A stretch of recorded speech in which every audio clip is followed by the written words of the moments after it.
Hello and welcome to my channel. This is my charcoal drawing of an elk.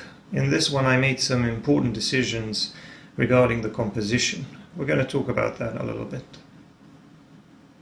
So if you check out the reference photo, you will see that I invented a completely different background.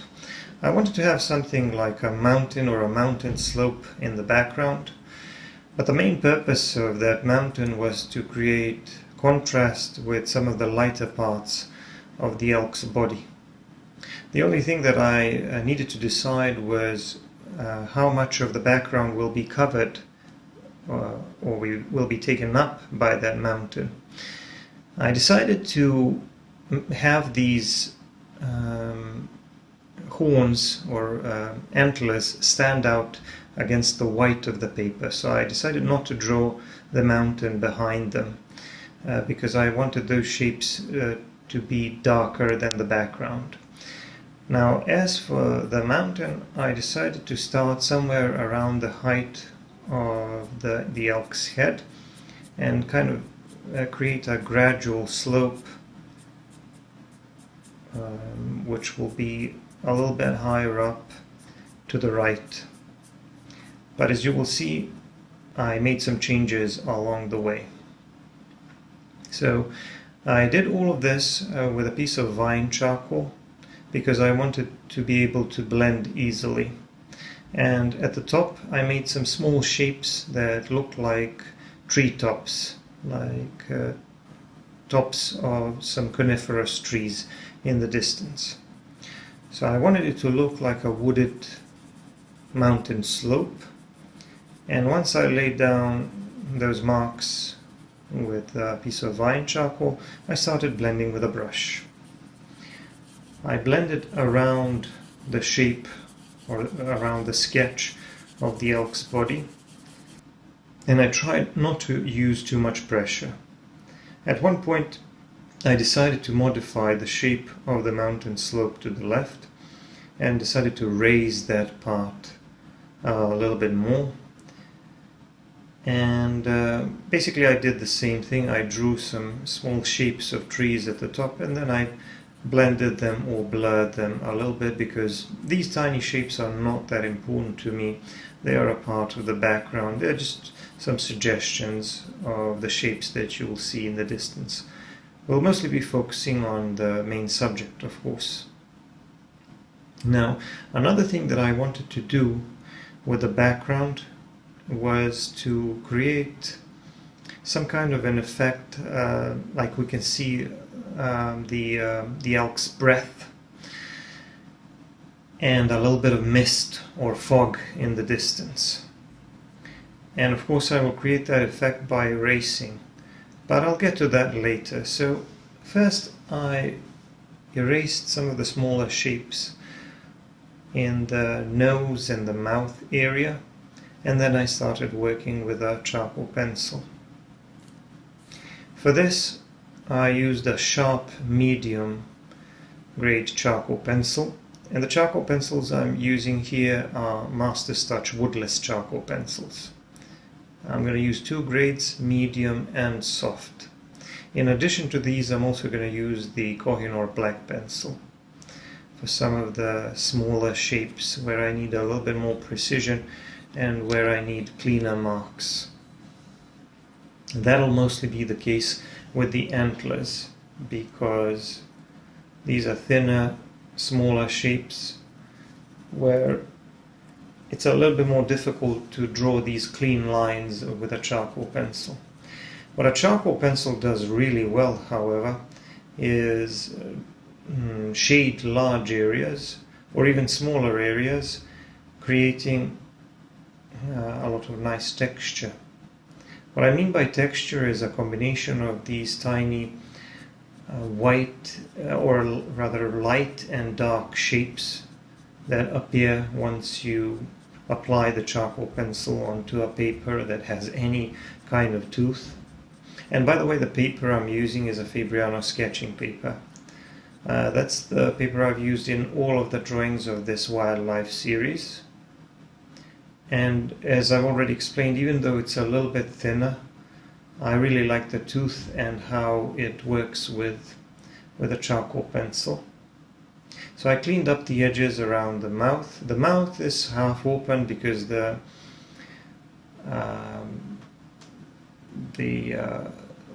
bull elk is bugling, and I want to capture that breath coming out of its mouth on a cold morning maybe. So that's the kind of scene that I'm trying to create. As you can see here with these antlers, I have to be really careful with these small shapes, which is why I switched to the Kohinoor Silky Black pencil.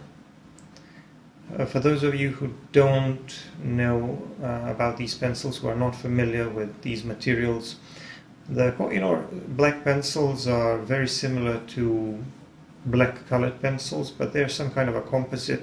They feel like a colored pencil, but they're a little bit more matte. So I'm guessing they're a mixture of charcoal and some kind of a binder. But I use them with colored pencils, and I also use them with charcoal because they combine really well with either of these two types of media.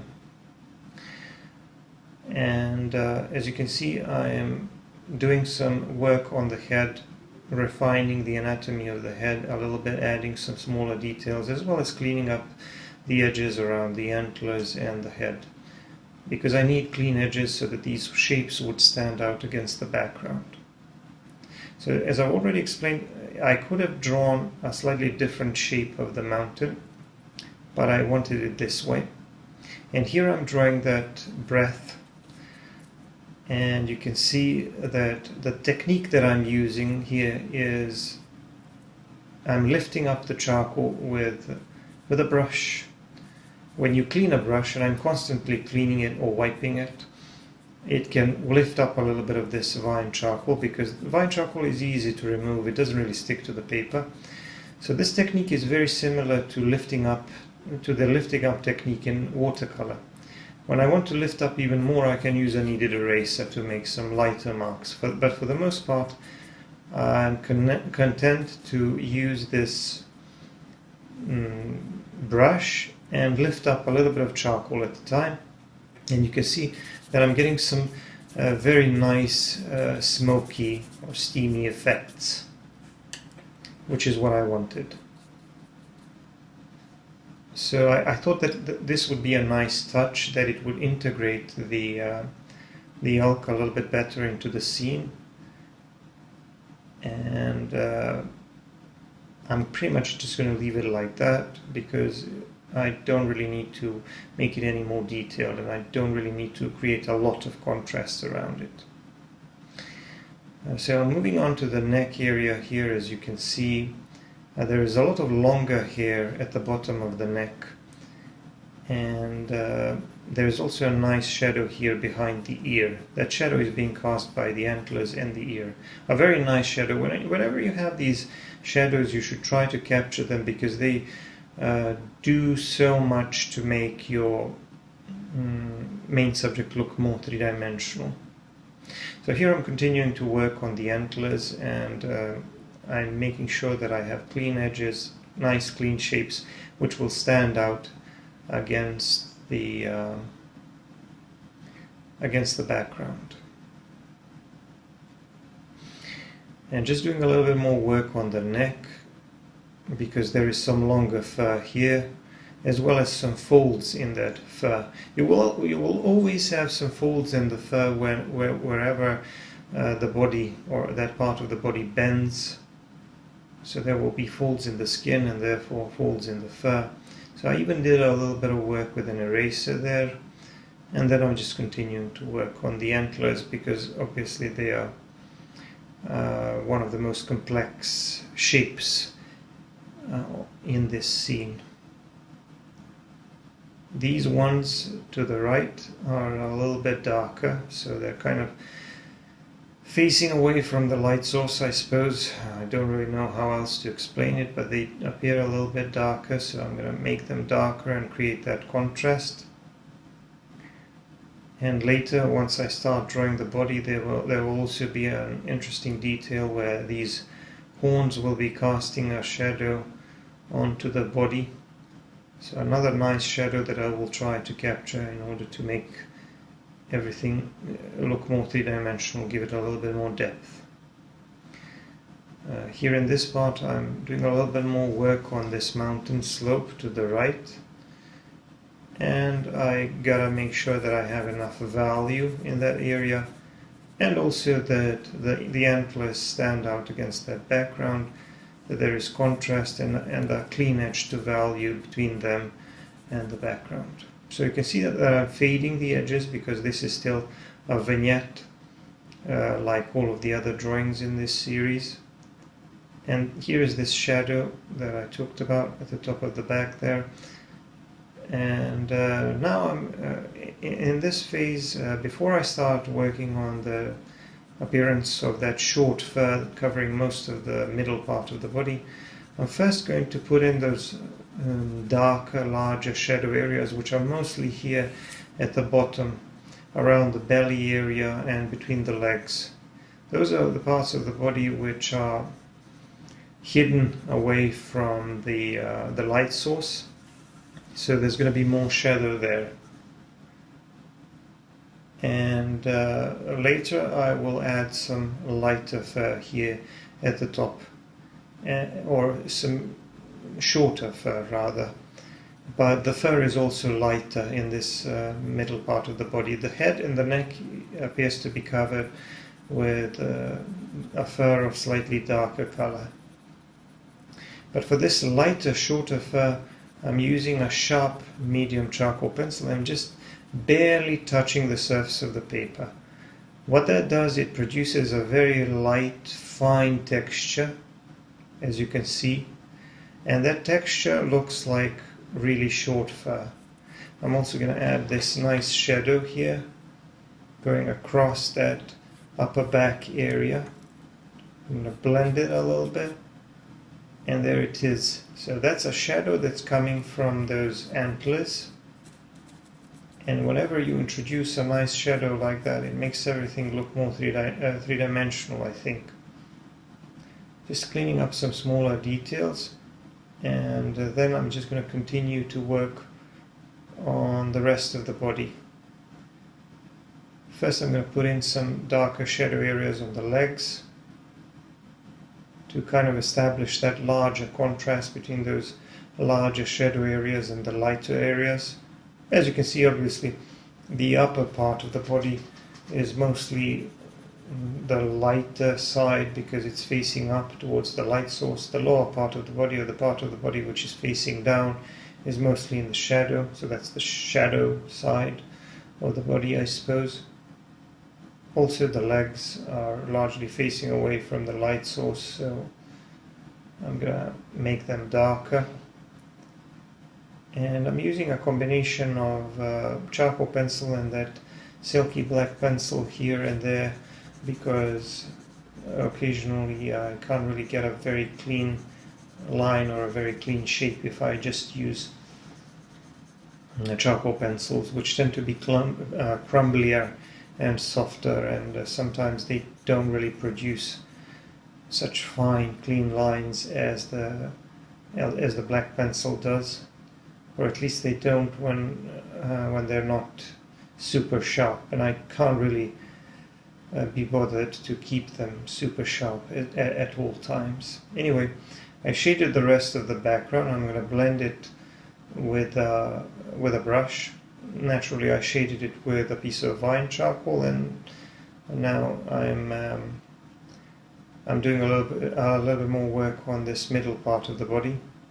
The footage is a bit blurry here, so my camera went a little bit out of focus, but I think you can still see what's going on. I'm just barely touching the paper, just sort of grazing the paper, barely touching it with my pencil, and then gently blending with a brush, because the brush doesn't really kill the texture. It doesn't really completely remove the texture. The texture and some of these lines are still there. You'll also notice that In some places I made a few more marks with a pencil.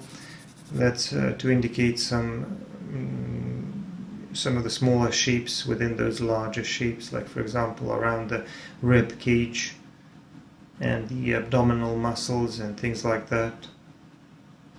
But these are just some smaller details. Most of the time I worked on the texture, allowing the pencil to create a little bit of texture of its own and then softening that with a brush.